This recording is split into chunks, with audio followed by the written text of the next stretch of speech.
al que me ciñe de poder, aquel que mi victoria es. Solo a él alabaré, solo a él exaltaré, al que me ciñe de poder, aquel que mi victoria es. Solo a él alabaré. Marcos capítulo 6, versos del 1 al 6. Salió Jesús de Capernaum y vino a su tierra, y le seguían sus discípulos. Y llegado el Shabbat, comenzó a enseñar en la sinagoga, y muchos, oyéndole, se admiraban y decían: ¿de dónde tiene estas cosas? ¿Y qué sabiduría es esta que le es dada? ¿Y estos milagros que por sus manos son hechos? ¿No es este el hijo del carpintero, hijo de Miriam, hermano de Jacobo, de José, de Judas y de Simón? ¿No están también con nosotros sus hermanas? Y se escandalizaban de él, mas Jesús les decía: no hay profeta sin honra, sino en su propia tierra, y entre sus parientes, y en su casa. Y no pudo hacer allí ningún milagro, salvo que sanó a unos pocos enfermos, poniendo sobre ellos las manos, y estaba asombrado de la incredulidad de ellos. Amén. Hasta ahí va la escritura del día de hoy. Y vamos a estar nuevamente bajo este título: ¿no es este el carpintero, hijo de Miriam? ¿No es este el carpintero?, decían algunos por allá. Entonces vamos a hacer un poquito de contexto acá. Dice que Jesús regresa a Nazaret y enseña en la sinagoga. Amén. Eso es lo que dice el escrito. Dice que cuando estaba llegando a Nazaret era Shabbat, era sábado, por lo que la semana estaba terminando, la semana 27 de su ministerio estaba terminando. La semana termina en Shabbat. Cuando termina la semana, ha pasado una semana muy, muy ardua y fuerte para el Señor. Amén. Es la semana 27 de su ministerio. Acuérdense que yo siempre les doy esa cronología, porque al final de las semanas, cuando lleguemos a la crucifixión de Jesús, nos vamos a dar de cuenta que es la semana 70. Amén. Por eso se lo recalco. Usted va a encontrar esta historia en el libro de Mateo, en el capítulo 13, versos 53 al 58, y en Marcos, capítulo 6, verso del 1 al 6. Amén. Están en los dos libros. Dice que el Señor ha trabajado arduamente en esta semana, semana 27. ¿Qué hizo el Señor en esta semana? Ha explicado las parábolas, concernientes al reino. Se enfrentaron a una dura tormenta cruzando el mar hacia Gadara. ¿Recuerda cuando el Señor dijo: pasemos al otro lado? Sucedió en esta semana. Y también les enseñé el día miércoles que cuando el Señor dice pasemos al otro lado, es para enfrentarnos a cosas tremendamente espirituales, no cosas naturales, sino que el Señor le está diciendo: vamos hacia otro lugar, hacia otro nivel, vamos a ver otras cosas. Dice que también en Gadara liberó a 2 endemoniados la misma semana. Regresando nuevamente a Capernaum, dice que le devuelve la vida a la hija de Jairo o de Jair, y también sana a una mujer con flujo de sangre. Al salir de la casa de Jairo, de Jair, dice que lo están esperando 2 ciegos, a los cuales les devuelve la vista, pero después también llega un mudo, al cual también sana, y este da testimonio del poder de Dios. Amén. Eso aparentemente pudo haber sido el día viernes, ¿ok? Y dice que el Señor Jesús sale de ahí y se devuelve a su tierra en Nazaret, y llegando a Nazaret llega el día sábado, en Shabbat. El Señor viene extenuado de trabajar. Yo no sé si ustedes están cansados de su semana de trabajo, pero el Señor ha trabajado muy arduamente. Amén. Y dice que Él va y quiere llegar a la sinagoga para recobrar quizás fuerzas, ánimo. ¿Por qué la sinagoga? Porque es el lugar donde usted viene a escuchar palabras de vida, aliento de Dios, donde usted quiere recobrar nuevamente aliento de espíritu. Y qué mejor hacerlo en la casa de Dios, donde se habla la palabra de Dios. Amén. Amén. Dice que estando allí en la sinagoga, empezó a enseñarles a ellos, y oyéndolo muchos se admiraban y se maravillaban. Dice, se asombraban de las palabras tan poderosas y llenas de sabiduría que salían de su boca. Se asombraban porque ellos lo habían visto crecer, y seguramente habían visto que en su juventud Jesús había demostrado ser una persona muy sumisa a su familia, muy familiar. No era como los demás jóvenes, sino que era una persona totalmente familiar, íntegra. ¿Ok?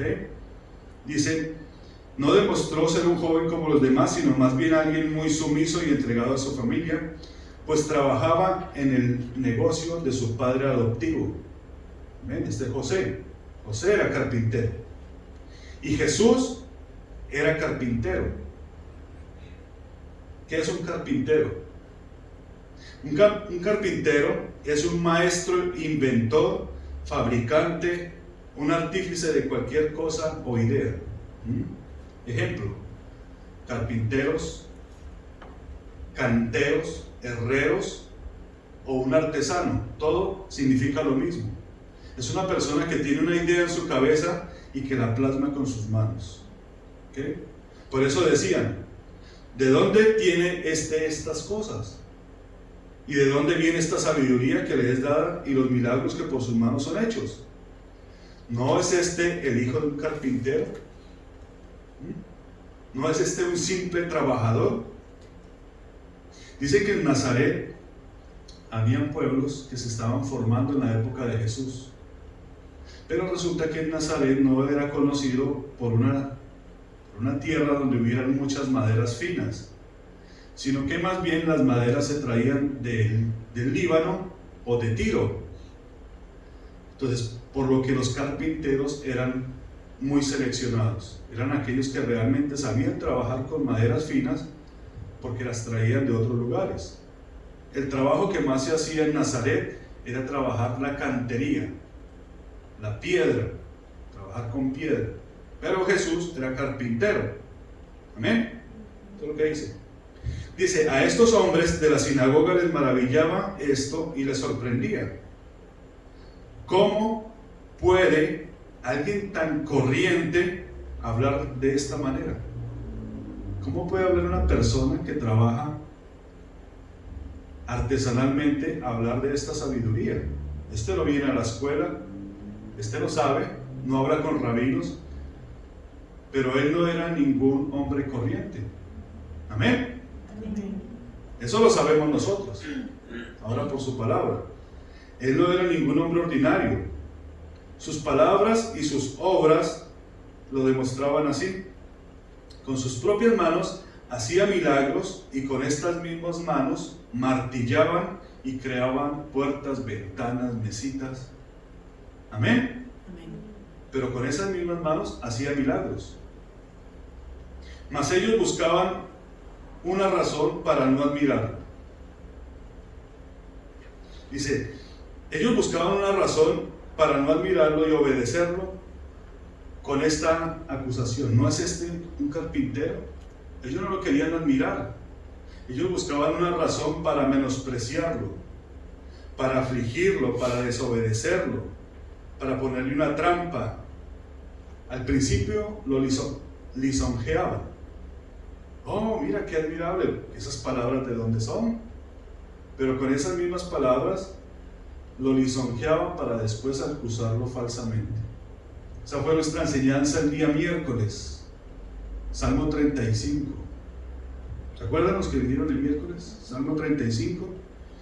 ¿Cuál era la enseñanza del Salmo 35?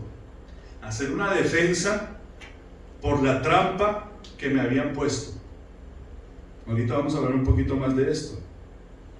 Entonces dice, por eso decían, ¿no es este el hijo del carpintero? Llamarlo carpintero podía ser un poquito despectivo, un poco despectivo. Es como si al barrendero le llamaran, usted es el barrendero. Es llamarlo despectivamente. ¿Ok? Ya que si le llaman de la manera en que él trabaja, lo ponen en ese nivel de la parte obrera o la parte trabajadora. No entra en el linaje de la educación, sino que lo catalogan como ese nivel de lo que él hace. Es un carpintero, ¿okay? Una forma despectiva. Pero un carpintero es una persona muy especial como cualquier otro artesano, como un alfarero o como un herrero. Es una persona tremendamente especial. Amén. Quizás algunos de ustedes sean artesanos en algo, con madera, con hilos, con otro tipo de cosas, pero son artesanos, crean cosas. Dice que un carpintero es un maestro, es un inventor, es uno que plasma con sus manos las ideas maravillosas de su mente. Para eso tiene que guardar mucho silencio y se tiene que concentrar en su taller bajo el ruido de su sola idea y de las herramientas que va a utilizar. Eso es lo que hace un artesano. Tiene que estar a distancia y alejarse y volverse sordo al ruido de la crítica o del desánimo. Eso es lo que significa carpintero en el hebreo. Significa estar sordo a las partes de afuera. Porque de afuera puede venir la crítica, el desánimo, la lisonjería. No sé si ustedes algunas veces han visto un maestro carpintero que se están por allá y trabajan en su madera y en sus cosas y no les gusta que los molesten. Dice, tiene que estar a distancia y alejarse y volverse sordo al ruido de la crítica o al desánimo. Jesús trabajaba con maderas muy finas. Los cedros y los cipreses eran traídos de otros lugares. Allí, mientras se concentraba en su universo creador, surgían muchas meditaciones en este carpintero, que no es una cosa común. ¿Qué meditaciones podrían haber surgido en Jesús mientras trabajaba en la madera? Vayan ustedes a la escena donde Jesús está trabajando, quizás en un pedazo de madera. ¿Qué podría estar pensando el Señor al tocar la madera cuando tiempo después llevaría una sobre sus hombros? ¿En qué podría estar pensando Jesús en ese momento? ¿Estaría viendo en silencio el material de la cruz en el que sería crucificado? Dice que la madera significa higuera, árbol. Es el significado de madera. ¿Pensaría Jesús ahí en ese lugar de que la madera que él llevaría sobre sus hombros sería de un árbol que no dio fruto? Porque recuerdan que él pasó por el lado de una higuera y la higuera no tenía fruto y la maldijo. Y de esa madera pudo haber él llevado de esas personas que no dan fruto.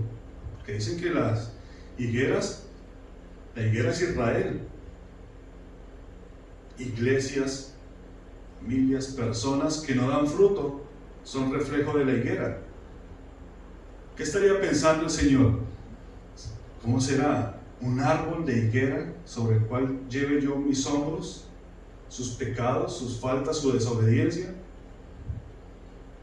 También carpintero en el griego significa pagar la deuda, pagar dignamente una deuda con honor, con valor. Pero también significa vengar, venganza. Entonces, eso es un carpintero que en su soledad, en su intimidad, es uno que trabaja para pagar el precio por su creación y hacerlo dignamente, exaltando el valor y el honor de su creador. Eso es lo que es un carpintero. ¿Amén? Y ahí cierro el concepto. Ya les expliqué lo que es un carpintero. no es una persona común y corriente, es un artesano. Trabaja en su creación. Pero también aquí hay un precio que se paga. Y hay algo que el Señor prometió, que es venganza. Mía es la venganza, mío es el pago, dijo el Señor. Amén. Amén. Entonces el carpintero no solamente trabaja con la madera y le da forma, sino que con ella expresa el gran amor y el precioso mensaje de su creación. Amén. No sé si a ustedes les gusta, a mí me encanta admirar las cosas hechas a mano, sobre todo las mesitas y cosas funcionables. No figuritas, casi no me gustan, pero sí las cosas funcionables, una mesita, un buró, no sé, algo que lo hayan hecho con sus manos. Y cuando lo admiro veo el trabajo que se hizo, pero hay otra cosa y otro mensaje que está detrás de eso, que es ese sentimiento con que la persona que lo elaboró lo hizo. Se ve el amor, se ve la pasión, se ve las ganas, se ve todo lo que él envolvió para poder crear esto. ¿Amén? Amén. Quizás usted tenga ese mismo sentimiento que yo. Mira lo que dice Génesis capítulo 2:7. Entonces Jehová Dios formó al hombre del polvo de la tierra y sopló en su nariz aliento de vida, y fue el hombre un ser viviente. Amén. Amén. Muchas de las palabras de este relato de la creación del hombre retratan a un maestro artesano, conformado a una obra de arte, que conformó, una obra de arte y que después sopló y le dio vida. Primera de Corintios 15:45 dice: así también está escrito, fue hecho el primer hombre Adán, alma viviente, y el postrer Adán, espíritu vivificante. Amén. Amén. El hombre fue hecho de barro, una obra maestra de un gran alfarero, de un artesano. Sin embargo, el valor del hombre no está en la forma que fue creado. Amén. Amén. El valor del hombre no está en que lo hicieron de barro y lo hicieron perfecto. El valor del hombre está en la esencia que Dios puso en esa creación. Amén. Amén. Job 33:4 dice: y el Espíritu de Dios me hizo, y el soplo del Omnipotente me dio vida. Amén. Por eso dice, el primer Adán fue hecho alma viviente. Esa es la creación del hombre, alma viviente, el hombre natural, el hombre que ustedes ven. Pero acá dice también, pero el postrer Adán, el cual es Jesucristo, nos da vida por medio de su Espíritu Santo. Amén. Y todo esto se forjó, ¿dónde? En el taller de un carpintero. No sé, allá en el reino de los cielos el Señor tenga ese taller donde hizo su creación. Bajó a la tierra, formó al hombre del polvo de la tierra y después sopló vida. Y este hombre tiene que dar testimonio de la obra que Dios hizo en él. Amén. Amén. Esto es precioso. Dice, sin embargo, estos hombres querían menospreciar sus obras. No les bastó el decirle hijo del carpintero, sino que ahora le dicen, ¿no es este el carpintero, hijo de María? Primero le dicen que es el hijo de un carpintero, y ahora le dicen, ¿no es este el hijo, es el carpintero, el hijo de Miriam? Miriam es el nombre correcto de María. ¿Ok? ¿No es este el carpintero, hijo de Miriam? El menosprecio a la familia de Jesús se hizo evidente, no solamente por los fariseos y el pueblo, sino desde su mismo interior. ¿Sabían ustedes que a Jesús lo menospreciaba su familia? Y a su madre Miriam lo menospreciaba su familia. La familia de Jesús era muy conocida en el pueblo. Todos habían escuchado algo de esa historia de que la joven María había concebido y que se había hecho un invento por allá, de que el padre era José. Esa historia se conocía. Dicen, muchos habían escuchado la historia de la joven María. Realmente José era el padre de Jesús, y eso para el pueblo era algo señalador.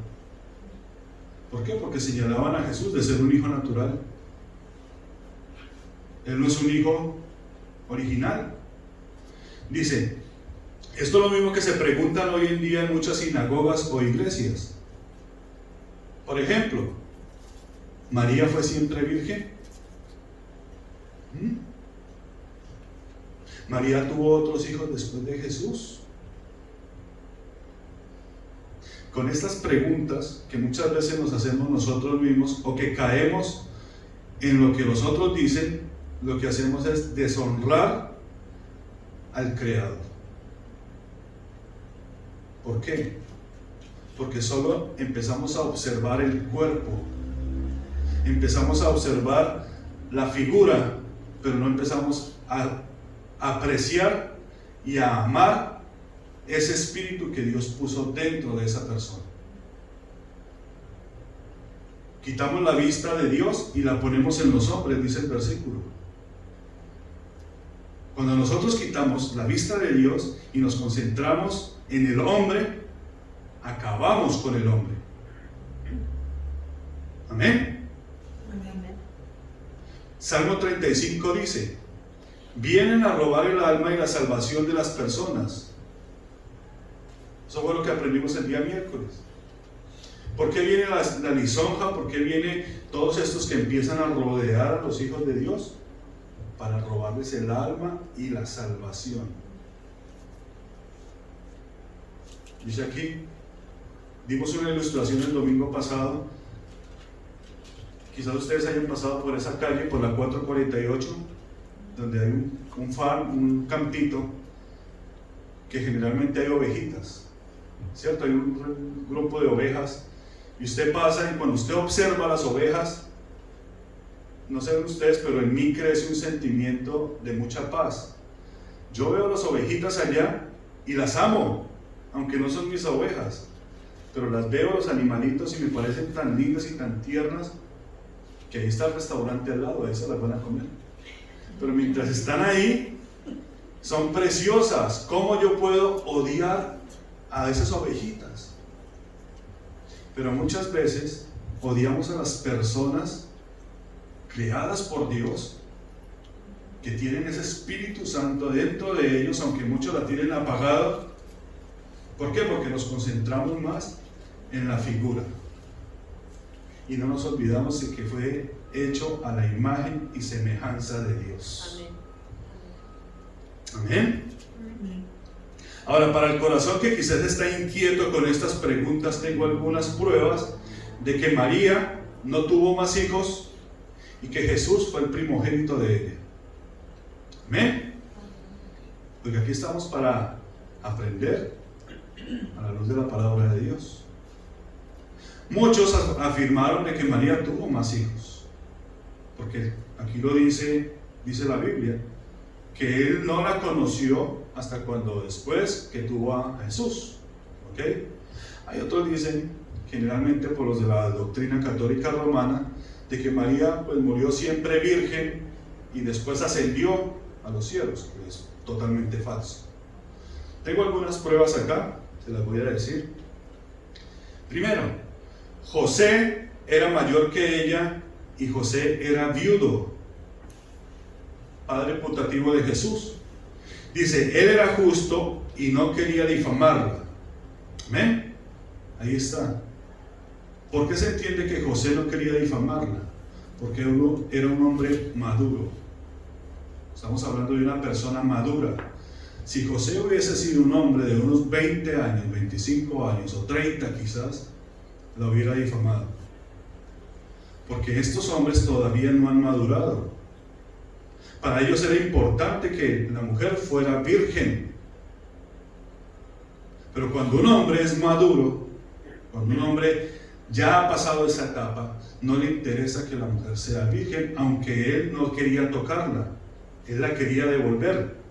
Hasta que el ángel le dijo: José, no tengas en poco hacer esto, porque ella ha concebido el Espíritu Santo. Eso que viene ahí es de Dios. Por eso dice acá que José era una persona viuda, lo que quiere decir que ya tenía hijos. Jesús tenía 4 hermanos varones que él, mayores que él, que los nombramos ahora. Dice Jacobo, José, Judas y Simón. Eran mayores que Jesús. ¿Ok? Cuando Jesús está predicando en la casa del fariseo, los hermanos fueron a sacarlo. ¿Se acuerdan? Que llegaron los hermanos con la mamá para que Jesús saliera y ya dejara de hablar tanto. Según la cultura hebrea, el hermano mayor tenía voz sobre los otros hermanos. Si Jesús hubiera sido el mayor, ellos no van. Ellos están ahí. Pero Jesús era el menor. Era el último. ¿Ok? ¿Cómo vamos hasta ahí? ¿Digiriendo? Amén. Dice: he aquí a mi madre y a mis hermanos, señalando a los que los escuchaban, porque en su casa la voz era de ellos. Jesús, te buscan tus hermanos y tu madre. He aquí a mi madre y a mis hermanos.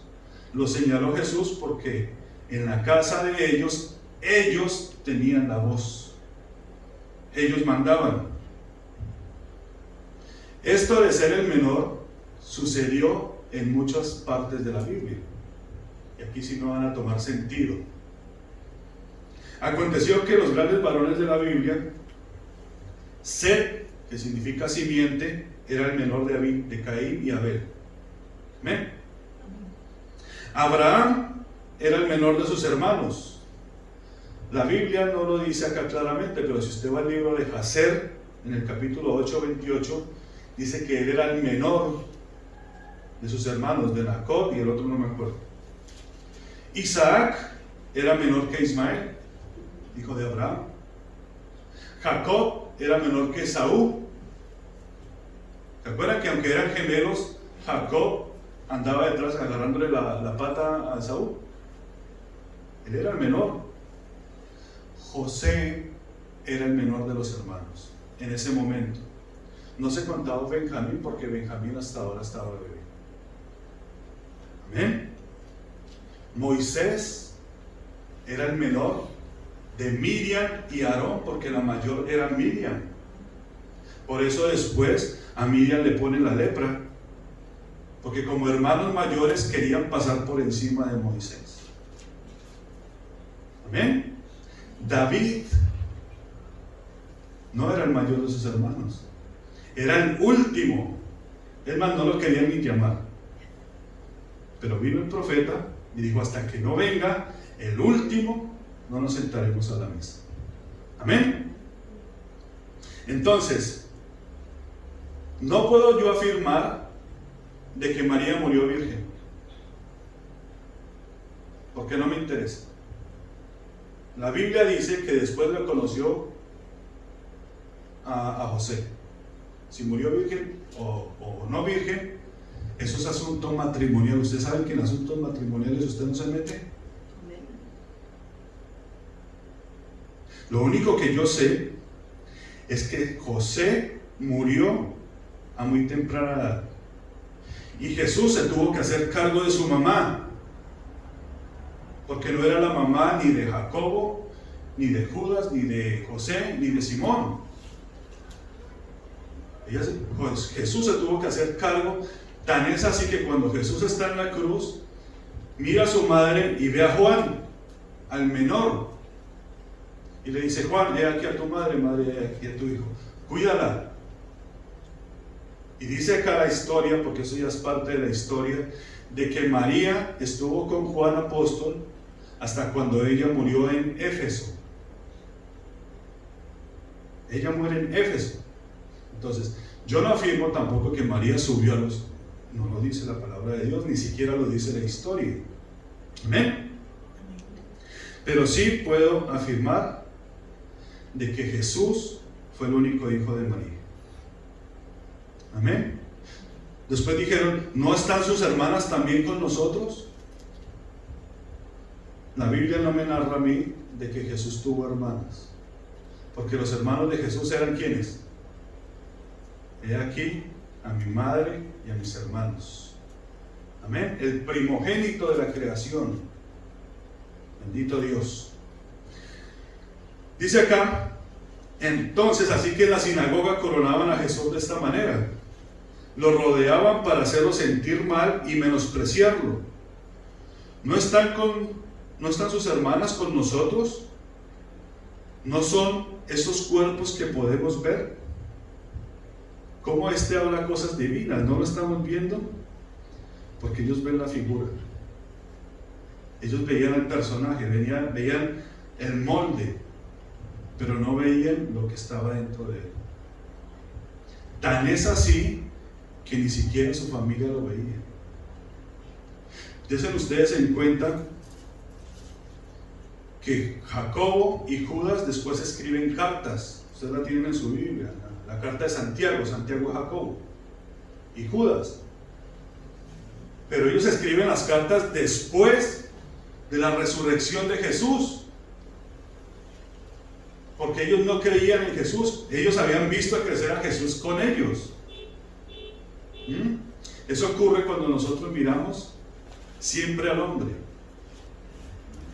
Dice también que se escandalizaban de él. ¿Quiénes? Pues los de Nazaret. Y como se escandalizaban los del pueblo de que él era un carpintero, de que era el hijo de una Miriam y que allá había una historia ahí medio embolatada, dice que esto hacía que sus hermanos se avergonzaran de él. No podían soportar que una multitud de gente siguiera a alguien que ellos habían conocido íntimamente. Conocieron ciertas cosas de Jesús, así como conocieron ciertas cosas de ustedes o de mí. ¿Cómo puede esta persona que hizo esto, que hizo aquello, mire lo que decía, y ahora estar hablando palabras y cosas con tanta sabiduría? Ese es el gran problema dentro de la iglesia y dentro de la familia, que todos quieren ser principales, pero no quieren ser servidores. Todos creen que porque son los mayores son los que mandan. Y la palabra de Dios nos enseña a nosotros que no es el que quiere y puede, sino de quien Dios tenga misericordia. Amén. Amén. No es el que quiere, porque ¿qué le dijo la mamá de Juan y de Jacobo, apóstoles, a Jesús? Mira, cuando tú estés en el reino de los cielos, que uno de mis hijos se siente a tu derecha y el otro a su izquierda. Jesús le dijo, mujer, tú no sabes ni lo que pides, porque no es mío darlo. Esto está en la potestad de Dios. Pero, si alguien quiere ser el primero, también lo dijo Jesús, que dijo, sirva a los demás. Si alguien quiere ser el primero, que sirva a los demás. ¿Por qué? Porque ese maravilloso don del servicio te permite conocer a los demás. Tú cuando sirves a una persona no le sirves al cuerpo, le sirves a lo precioso que está dentro del cuerpo. Porque usted puede ser un nurse, puede ser una enfermera, puede ser una attendant, y usted puede tener un trabajo y decir, bueno, voy a llevarlo hasta que se muera. Pero estás cuidando el alma de esa persona donde su cuerpo está decayendo. Así que le sirves a esa creación de Dios. Pero eso es un don. Amén, ¿se entiende? Dice, el gran problema de la familia es que todos quieren ser principales, pero ninguno quiere poner en práctica el precioso don de servicio, de servirle a los demás. Dice, el último será el primero. Amén. Cuando tú sirves a alguien, tú conoces a esa persona. Tienes la oportunidad de conocerlo, de ver quién es. Está gordo o está flaco, no me importa, pero dentro de ti hay una esencia preciosa. Está lastimado, pero ¿por qué? Si eres parte del reino de los cielos, Dios te hizo. ¿Amén? Dice que Jesús no contendió con ellos. Dice, él había meditado mucho en su oración y en su soledad mientras trabajaba en el madero. Él sabía que eran como ovejas que no se pueden odiar, se pueden solo amar.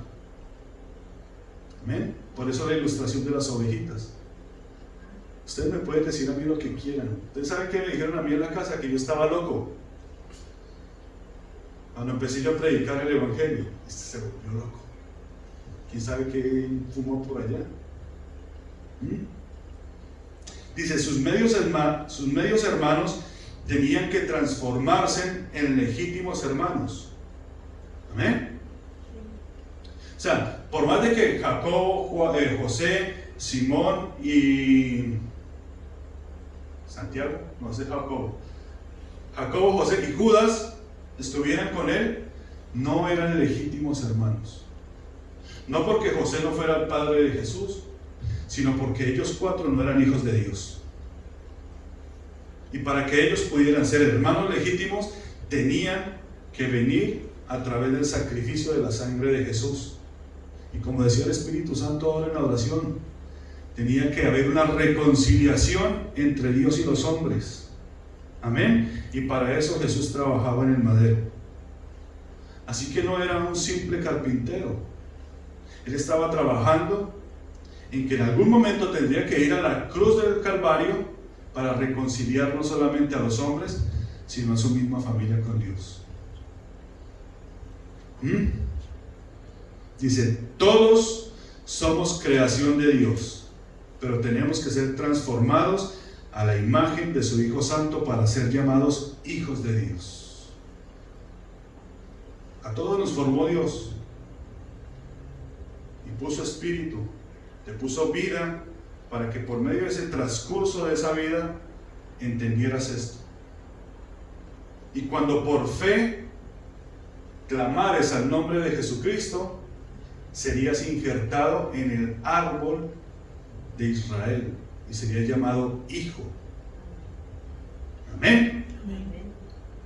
Dice que cuando Jesús ve y escucha todo esto, exclama: no hay profeta sin honra sino en su propia tierra, entre sus parientes y en su casa. Y noten que si ustedes están leyendo los dos pasajes, en Mateo y Marcos, dice que en Marcos resalta la palabra entre sus parientes. Es que no hay profeta en su casa. Allá no lo van a honrar. Qué difícil es predicar en nuestra casa. ¿Ah? El lugar menos honroso para un profeta es su propia familia, su propia congregación. ¿Sabe por qué ustedes no tienen un pastor levantado acá? Porque no lo honrarían. Por eso les traen un pastor de otro lado. Hablábamos en la mañana. ¿Cuántos de nuestras familias escuchan nuestra palabra, nuestro testimonio? Si todos nos conocen. Es más, pongámonos del otro lado. Si se levantara uno de nuestros hermanos o hermanas a predicar el evangelio, ¿cuál sería nuestra reacción? Es probable que sea la misma. Dice, ellos conocen los defectos y su pasado, y ahora cuando lo oyen hablar de la fe, se avergüenzan. A mí me pasó eso. No solamente mi familia, sino mis conocidos. Oh, este ya se volvió cristiano. Este ahora mire que habla, no se calla. Y ya te fueron apartando, se avergonzaban. Dice, pero Jesús no se avergonzó de su familia jamás. Ellos tenían un poco la presencia de Jesús en su casa, pero no entendían que en su casa estaba la presencia de Dios en ellos. Él jamás se avergonzó de trabajar con su padre adoptivo y sus hermanos. Jamás se avergonzó. Dice que trabajaba con ellos como si fueran un solo hombre. De ellos dependía que el sustento de su casa tuvieran para comer. Como lo es ahora. Amén. ¿Cuántos de ustedes creen que Dios trabaja con ustedes en su labor? Que no se avergüenza de que tú seas psicólogo, que tú seas nurse, que limpias casitas, que tú seas pastor. Yo no me avergüenzo de eso porque Dios está conmigo. Amén. Él trabaja conmigo. Amén. Si me tocó ser albañil, pues soy albañil, artesano. Dios está conmigo y por medio de mi trabajo yo puedo crear vida, dar vida, así como lo hace un alfarero o como lo hace un carpintero. La vida no está en el molde, no está en la mesa, no está en la silla, está en la esencia que llevan dentro. Si esto que no tiene vida transmite un mensaje, ¿qué mensaje transmitirá esto? ¿Qué mensaje les podrá decir este aparato? Lo hizo alguien con una idea. Desde este lugar se emiten palabras de Dios. Imagínense ustedes que tienen vida. ¿Qué querrá transmitir a ustedes Dios por medio de sus vidas? Si aún las personas que están muriendo están transmitiendo tremendos mensajes, ¿qué transmitirá una persona que entienda que está llena de Dios? Amén. Amén. Dice, pero hay muchos que tienen en poco aquello que es familiar, menosprecian el oficio del otro. Si no estudia algo para levantar el nombre de la familia, lo dan por poco. Si no es ingeniero, médico, astronauta. Ah, pero se volvió panadero. No, pero ¿cómo así? Estamos en los últimos tiempos. Pero se necesitan panaderos. Amén. Amén. Yo necesito un panadero. Sí, yo necesito a una persona que trabaje en la construcción. Yo necesito un maestro. Eso es lo que necesitamos en nuestras casas.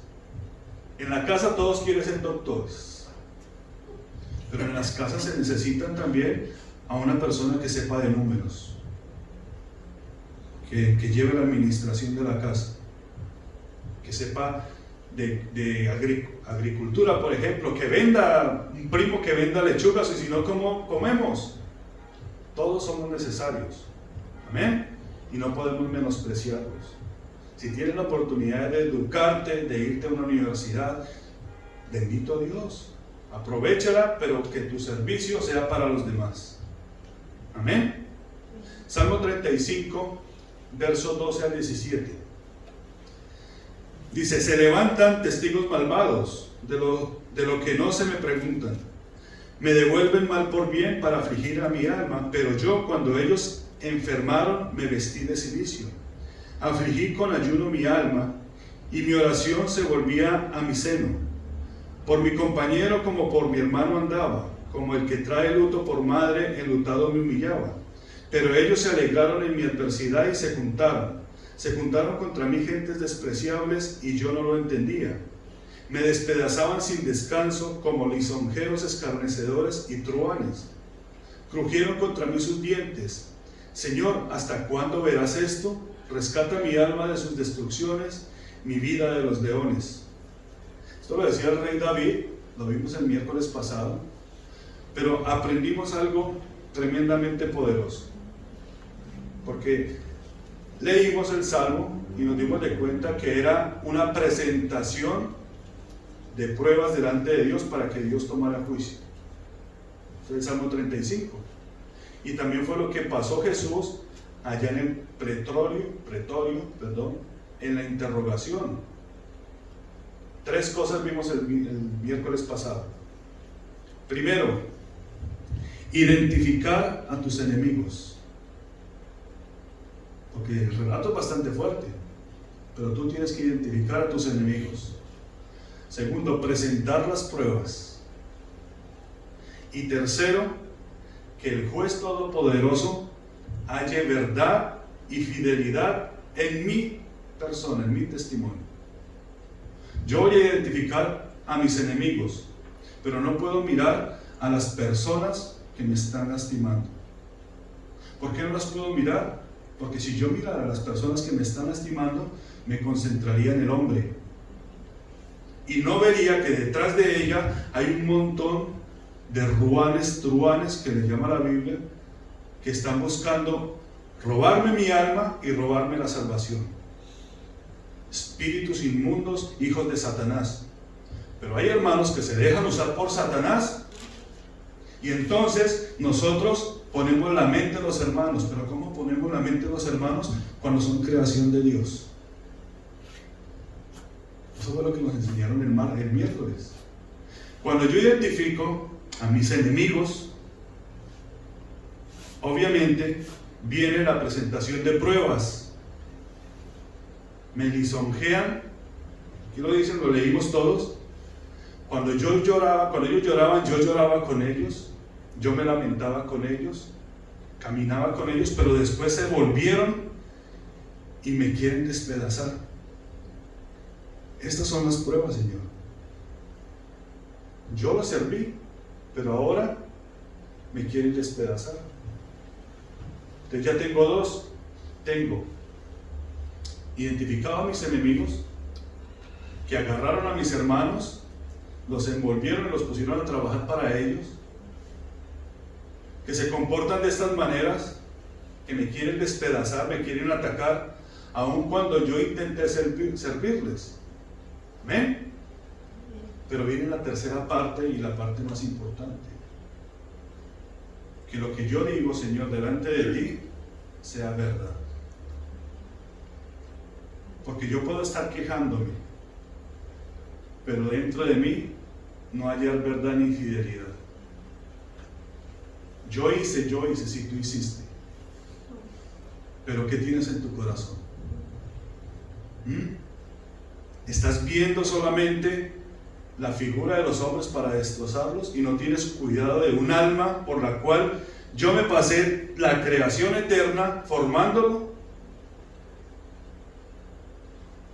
Es fácil comerse las ovejitas. ¿A quién le gusta el cordero? Asado, bueno. Pero miren lo que expresan esos animalitos. Es terrible tragarse a los hermanos. Pero miren lo que viene dentro de los hermanos. Y eso tenemos que cuidarlo y tenemos que amarlo. ¿Amén? Imagínense, por eso se escandalizaban. Porque la actitud de Jesús era esa. Sí, soy un simple carpintero. El carpintero, creador de todas las cosas. Creador del universo. Creador de las plantas. Creador de las vidas. Creador del alma. Mire lo que significa escandalizar. Entrampar, hacer tropezar, incitar a pecar, apostatar de la fe, premeditar, adulación, ofender, evidenciar. Eso significa escandalizar. Y dice que de allí no pudo hacer muchos milagros Marcos dice que no pudo hacer milagros por causa de su incredulidad. Amén. Miren el contraste. En Capernaum, que es la casa de consolación, hizo en esta semana 27 por lo menos 5 milagros.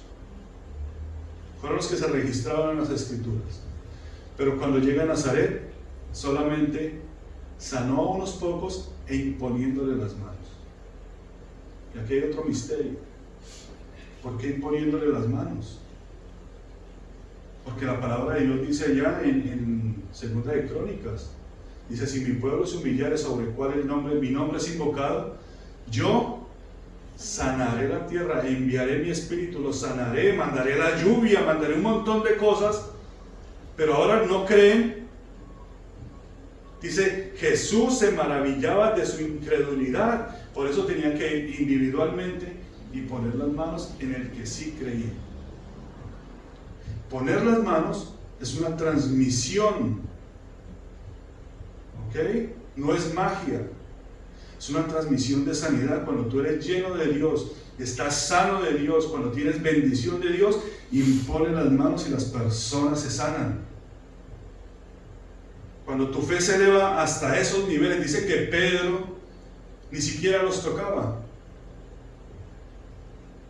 Pedro pasaba y la sombra sanaba. Pablo decía que como no podía ir de una ciudad a otra, les mandaba sus prendas, sus pañuelitos. Dile que se ponga esto. Tanta era la fe, tanta era la convicción de que Dios podía hacer las cosas, que no tenían necesidad ni siquiera de pedirlas, pero a estos había que ponerle las manos.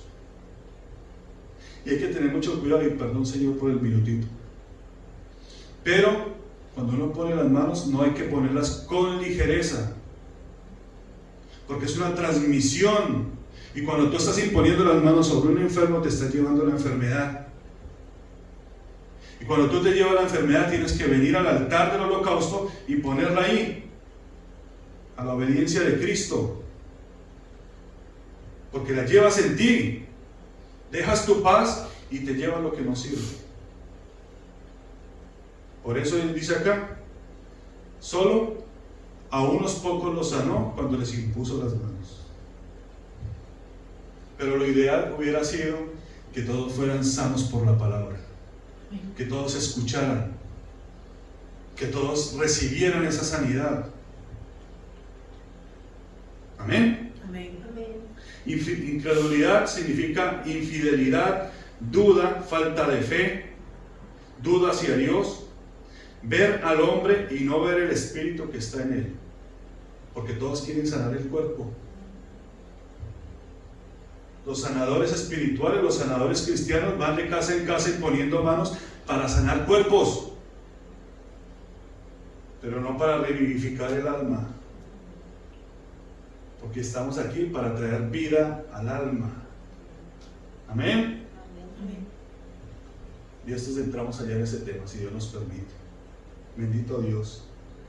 Dice, por eso muchos dejamos padres, madres, hijos, hijas, parientes, los dejamos atrás. Y Dios tuvo que traernos a otras tierras, porque allá en nuestra tierra no teníamos honra. Vinimos acá a enseñar. Imagínense, yo soy de un barrio de la ciudad de Bogotá, Colombia, que si lo van a buscar no lo encuentran, y me tienen acá en este territorio que yo no sabía que existía, predicando la palabra de Dios, y así muchos de ustedes, que todos somos extranjeros en este lugar. ¿Por qué? Porque en sus propias tierras ustedes no tenían honra, aunque los escuchaban. Ya cállese, ya no diga más, sáquenlo. Cuando la obra del Señor fue terminada, amén, que dijo tetelestai, consumado es, y vino la resurrección y la vida, y aquello en lo que Jesús había estado trabajando durante toda la eternidad, lo presentaba para todo aquel que el que en él creyera tuviera vida eterna. Amén. Para que cuando ustedes vieran la resurrección de Jesús, porque es el éxtasis del sacrificio del Señor Jesucristo.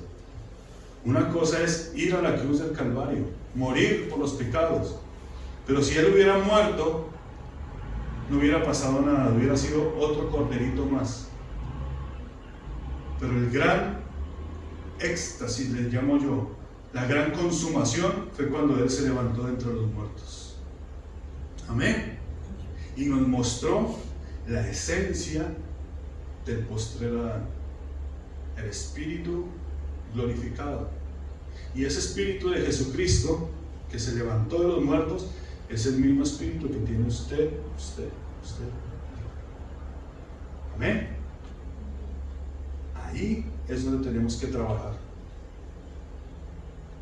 Dice acá Génesis 2:7, entonces Jehová Formó al hombre del polvo de la tierra y sopló en su nariz aliento de vida y fue el hombre un ser viviente.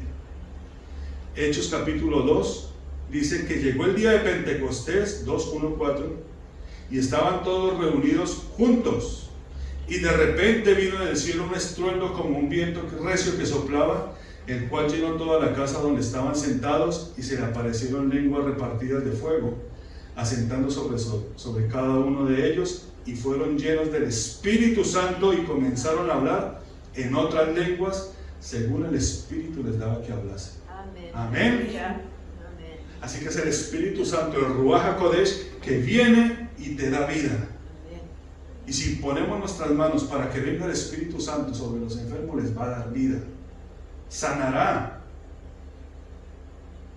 Pero no podemos permitir nosotros que vengan acá a robarnos ni nuestra salvación ni nuestra alma. Amén. Amén. ¿No es este el hijo del carpintero, hijo de Miriam? Sí es. Pero ese hijo del carpintero no es un carpintero común y corriente. Es la principal esencia del Dios creador. Es la voz de Dios, es el amor de Dios. Es Emmanuel, Dios con nosotros. Dice que todos sus discípulos fueron testigos de esto. Fueron testigos y observaron de cómo a su maestro, al que ellos veían diariamente hacer milagros, lo vituperaban en su casa y en su tierra. Su mismo entorno lo tenía por menos. ¿Y este cómo puede hacer esto? ¿Cómo? Este está muy joven o está muy viejo para que haga las cosas de Dios. Dice, por la dureza del corazón no hizo muchos milagros, solo algunos imponiéndole las manos. Preguntas y acabamos. ¿Es Jesús el carpintero que está trabajando en su vida? ¿Crees que ese carpintero sí está trabajando en tu vida? Amén. ¿Cuál es la esencia de ti? De lo que Él formó en ti. ¿Qué es lo que tú tienes dentro de ti? Que se gastó Dios una eternidad formándote. Porque ciertamente dentro de ti el Señor puso vida eterna, puso dones, puso cosas maravillosas para que tú pudieras crear y para que tú pudieras seguir trayendo vida. ¿Sabías eso? Que Dios te equipó a ti con dones, con talentos. Que esto no van a parar, que aunque nuestro cuerpo se muera, que dejemos este mundo, nuestros dones y nuestros talentos jamás van a parar. ¿Sabían ustedes eso? Porque lo que tú sembraste va a seguir como la rueda de la creación. Eso que tú tienes dentro lo demuestran los pasos que tú caminas mientras tienes vida. Porque uno lo puede identificar, sí, yo tengo tantas cosas hermosas para hacer, ideas, anhelos, pero estas manos las hacen, o todo se queda acá, en el plano. Porque dice la Escritura que la obra sin fe es muerta, y la fe sin obras pues también es muerta. ¿Ven? Amén. Jeremías 1, 4, 5 dice: vino pues palabra de Jehová a mí diciendo, antes que te formase en el vientre te conocí, antes que nacieses te santifiqué y te di por profeta a las naciones. Amén. Desde antes, desde allá el Señor trabajó en tu vida. Amén. Ese carpintero trabajó en nuestras vidas. El gran maestro trabajó en ti antes de que tú nacieras. Él te conoce y Él te va a recibir en la esencia que Él te conoció. Amén. Amén. No te vas a presentar delante de Él con tu cuerpo. Eso es la muerte. Te vas a presentar en la esencia que Él puso en esa obra de arte. Porque déjenme decirles, ustedes son una obra de arte. Amén. Amén. Una escultura. pero habla más lo que yo llevo por dentro que mi propia figura. Aunque lo cuide mucho, lo que tiene que hablar es la esencia de Dios en mí. Amén. Vamos a ponernos de pie. Pensé que iba a ser más corto, pero el Señor tiene misericordia. Amén.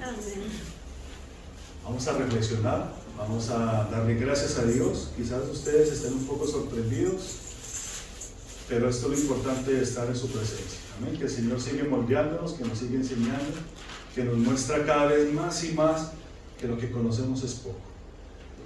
Padre Santo, Padre bueno y poderoso. Gracias, Señor, mil gracias, Padre día Santo, orando, porque tu amor le dije es a grande mi y maravilloso, Señor. Gracias. Perdónanos, tú Padre Santo, el perdona nuestras alfarero faltas, y nuestros yo pecados. el barro. Nosotros no somos dignos de ti, Padre. Tú no nos Modela mi vida a tu parecer. sabiendo que no somos nada. Haz como tú quieras, hazme un nuevo ser. Con tu misericordia que es Me nueva, dijo, Padre no me Santo. gustas, te Ayúdanos, voy Padre, a a quebrantar. despertarnos, Padre, a entender tu palabra Y en a un caminar vaso en ella, nuevo Padre. te Tu voy palabra a es vida, transformar. tu palabra es esperanza, es alimento espiritual, Pero Padre. en el proceso Ayuda que te este voy a mensaje, hacer Padre, llorar. en nuestra vida, Padre, que lo podamos Porque por el fuego te voy a hacer pasar. quemando, Padre, que donde quiera que vayamos Quiero una sonrisa cuando todo va mal. ayúdanos a sacar Quiero una alabanza en lugar de tu quejar. ayúdanos que no sea Quiero simplemente tu nuestra confianza mente, nuestra en la tempestad. Y quiero que aprendas también a perdonar. No podemos ser desobedientes hacia ti, Padre Santo. Tú sabes que no somos perfectos. Tú sabes que tenemos faltas, Padre. Pero aún así, cada día tú nos das la oportunidad. Así que ayúdanos, Padre Santo, a poder tener discernimiento, a poder entender cada cosa de ti. Nosotros somos pueblo Me elegido por ti, dijo, Padre. no me Nosotros gustas, somos la te sal voy de a esta tierra, quebrantar. Padre Santo. Ayúdanos a honrar Y tu en palabra, un Padre vaso Santo. nuevo Que lo te que voy hablemos a con los demás no sean transformar. cosas de este mundo, sino tu palabra. Pero en el proceso te voy a hacer llorar. Que sea lleno de tu espíritu. Porque por el fuego te voy a hacer pasar. Ayúdanos a no ver. Quiero una sonrisa cuando todo va mal. A mirar el alma, a mirar mucho más. Quiero una alabanza en lugar de Porque tu quejar. Quiero tu confianza en la tempestad. Y quiero que aprendas también a perdonar. Y quiero que aprendas también a perdonar. Que seas tú acompañándonos. Y quiero que aprendas